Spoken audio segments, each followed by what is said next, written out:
Hello, Caroline. I wanted to tell you, Hello, Caroline. I wanted to tell you more about what it is that I do. Because at some point you may want to sponsor a reading. You've already generously sponsored a contribution for a surgery of a blind artist that was on his way to losing his hearing.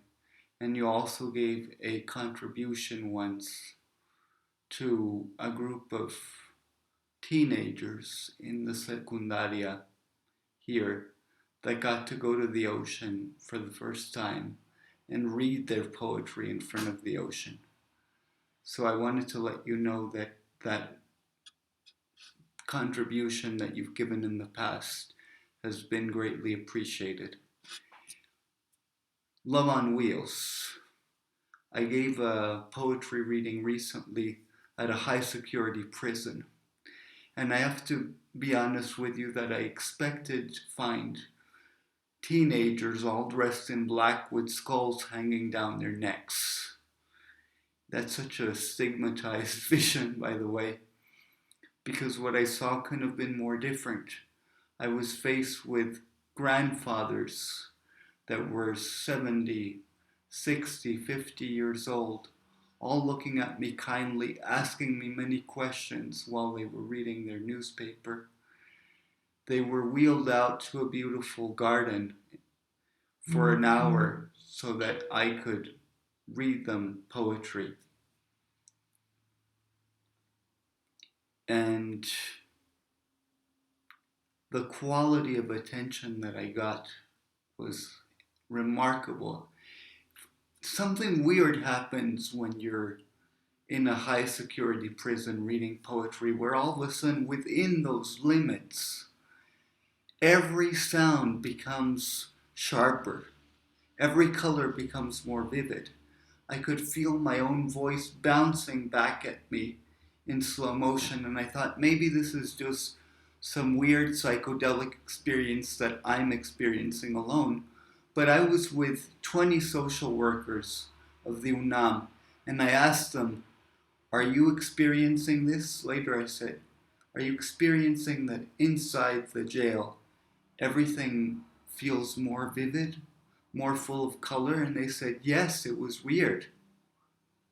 And that is because when there's a limit, something gets intensified. Some beauty gets intensified within those limits. And isn't that a great metaphor for life? I thought they're gonna need cathartic poems because these are prisoners in wheelchairs that are in wheelchairs because of a fight with a girl and they got shot in the legs years ago. So they're gonna need some catharsis. And instead, when I read the poem The Moon by Jaime Sabines, their eyes lit up. And I'm gonna give you just a little fragment of that poem. La luna se puede tomar a cucharadas o en una cápsula cada 2 horas. Es buena como hipnótico y sedante y también alivia a los que se han intoxicado de filosofía. Unas cuantas gotas de luna en los ojos de los ancianos ayudan a bien morir. Dale la llave de la luna a los presos y a los desencantados. Pon una hoja tierna de la luna debajo de tu almohada y mirarás lo que quieras ver. Para los condenados a muerte y para los condenados a vida, no hay mejor estimulante que la luna en dosis precisas y controladas. That's just a fragment of a very beautiful poem, which I'll send you the entire poem whenever you ask me. And what I realized there is that in that joy of being out in that garden, in the intensity in which those prisoners were listening to me, we were having access to the moon. The moon was creeping its way through the prison bars and finding us. And for me, that's what the imagination is. It's this untouchable part of us that can only be shared if it's consensual, which no inner or outer circumstance can really touch. It's our world. And it doesn't mean that there are no limits, because those limits will always be there. They're real, they're part of life. It means that in our imaginations we can constantly choose to be free. And if I can transmit a little bit of that freedom in each of my readings, and I know many times I do, I know I'm doing a service. The other big thing that happens in my readings is raising awareness of the subject of inclusion. Yes, inclusion to me is much more than putting ramps in a place or making a museum more accessible, and all that is really important. But to me, inclusion begins and ends in the imagination, because we don't need ramps to access the imagination. Once I had a student that was in a wheelchair, and it was at a rehabilitation center that I participated in for years. I put on a play as a young teenager where I had everybody play a different emotion so they could share something genuine about themselves. So the angry guy, I got him to channel his anger. And the woman that was really sad, she played sadness. She was always saying sad things. And then there's this guy that plays music and has this choppy voice, but he's all about hope. There's going to be hope. There's going to be something that will happen that will be beautiful. Isn't this a beautiful day? I got him to play that hope. Then I glance over at the corner of the room, and there's this new student that's coming in, and she's totally paralyzed.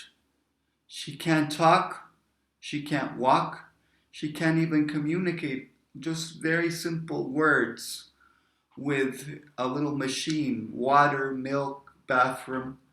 Her arms are stiff like this.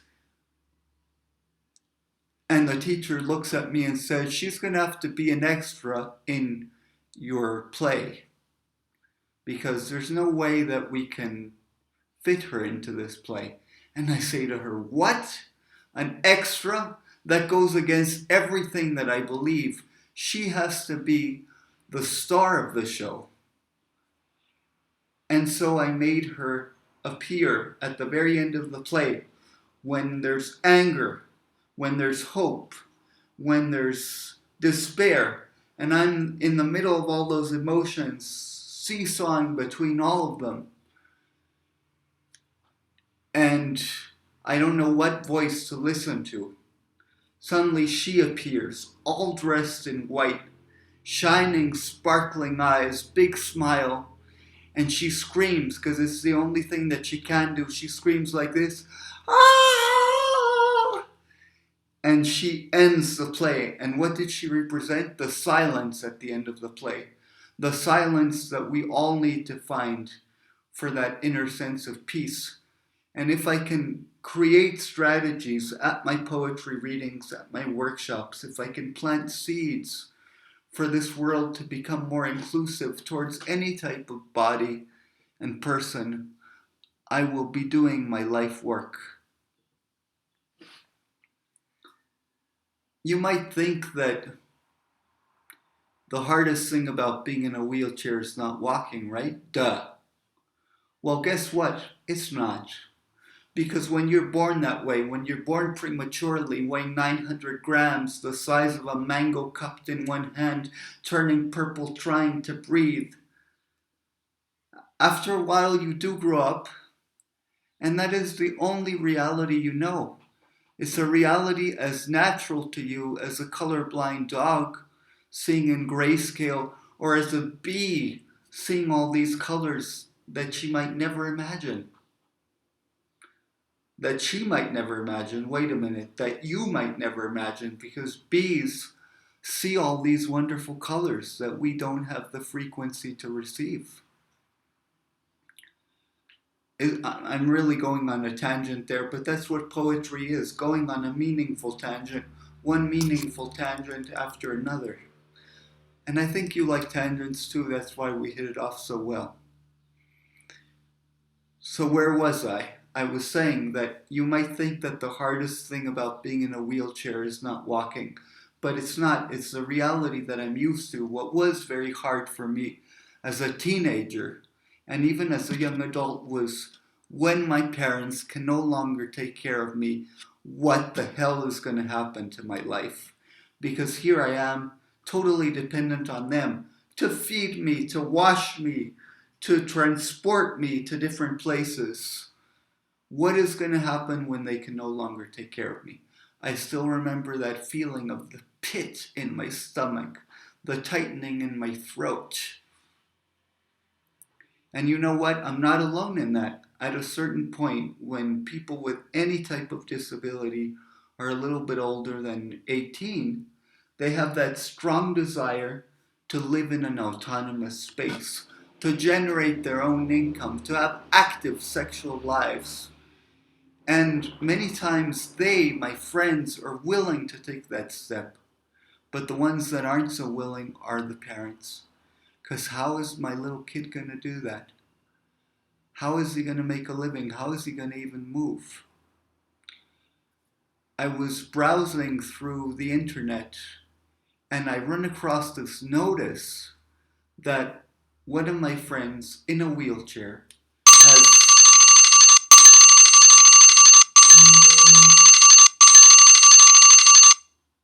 Oh, sorry for that. Is calls coming in and all this. So, one of my friends in a wheelchair is has disappeared, and I say, how does a woman in a wheelchair disappear? Maria, who has had such a routine life, she goes from a rehabilitation center back home, back to a rehabilitation center back home. So when is that? How does a person like that disappear?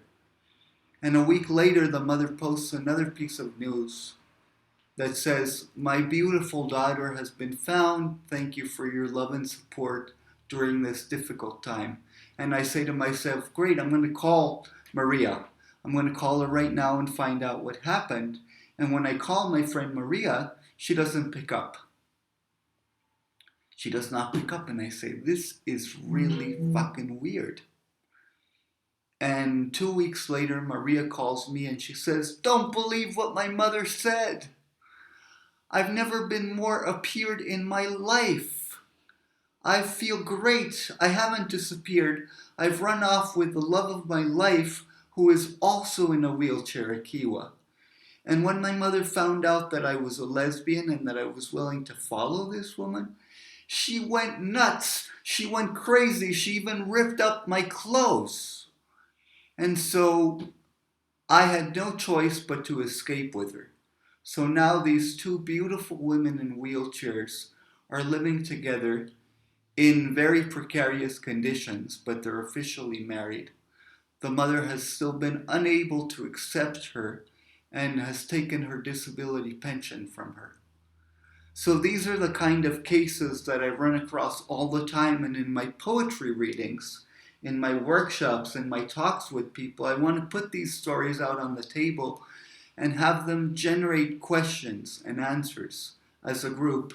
Sometimes I speak for people with disabilities. Sometimes they're invisible disabilities. Other times there are hospitals in which people are terminally ill. Other times it's psychiatric wards or low-income schools. But in each of those places, there's a fundamental question. How do we create a world where the beauty of our bodies and our diversity is fully embraced? And one of the most powerful ways that I know to do that, besides conversation, debate, coming up with strategies altogether, is through the portal of the imagination, that subtle imagination which is poetry. Let me tell you also how poetry changed my life. I was writing poetry for a long time about birds and trees, and also about this strong mystical desire.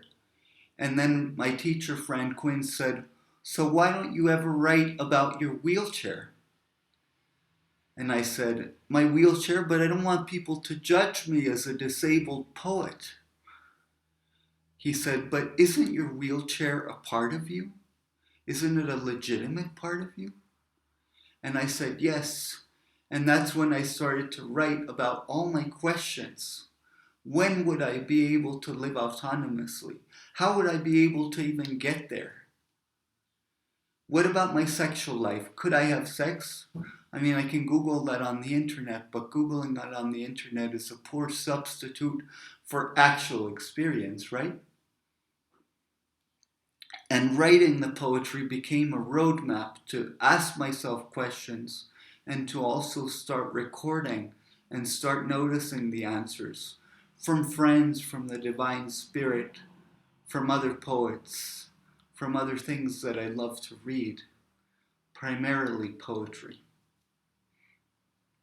So when I think of inclusion, I think that the real inclusion is how do we create a world that allows more time for our intimacy? No pun intended, because I'm talking to the world, but I'm also talking to you. How do we create a world that allows more time for intimacy, Caroline? Um, isn't it fun that on stage you get to say and do anything? I just love it. It's a privilege that life doesn't always allow you. So where was I? Oh, yeah, I was telling you about the poem that changed my life. So I came up with my poetry teacher, Frank Quinn, and I showed him this poem. I said, Fran, look at this. In another lifetime, I danced so hard and fast that God said, you have to learn to wait and watch and listen. So I'll give you a wheelchair.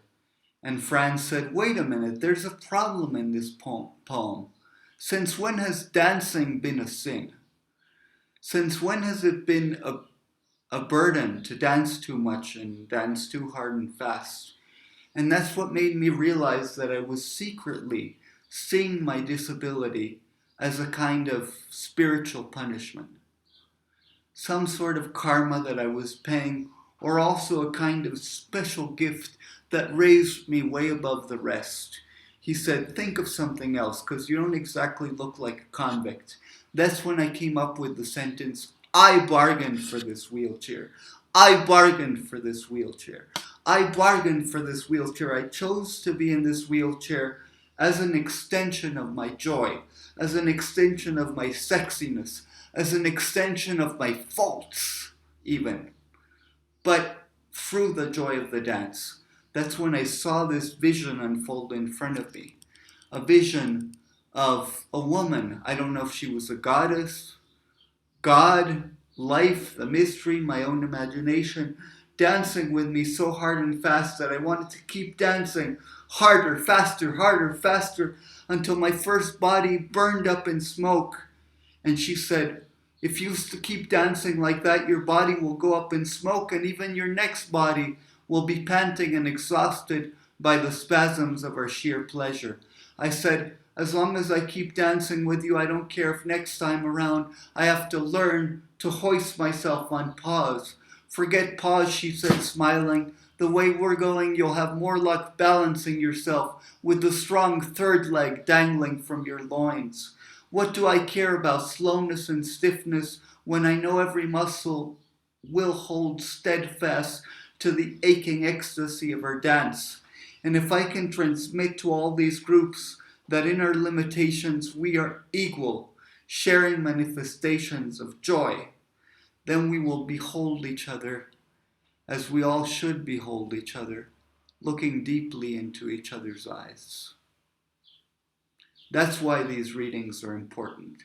And as far as all those autonomous questions, I've learned two things.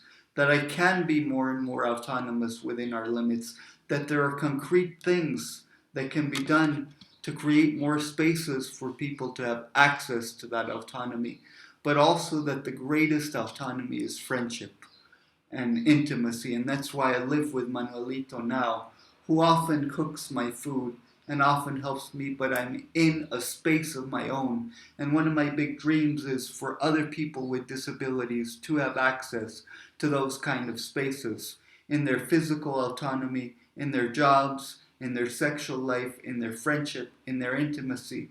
And I know that that's a big task and I don't have the answers, but what I do have is my poetry, my experience, and a willingness to pass over the table to them so that we can all brainstorm answers. So that's why in these new readings that I'm also entering with a team of experts in issues of disability justice, consensus and facilitation, and creative expression. So now I just want to give you the technical details. Each presentation is 6,000 pesos. That's the price of a US dinner, but in my life and in the lives of those that I touch, it goes a very long way. I love you, Caroline. Thanks for listening.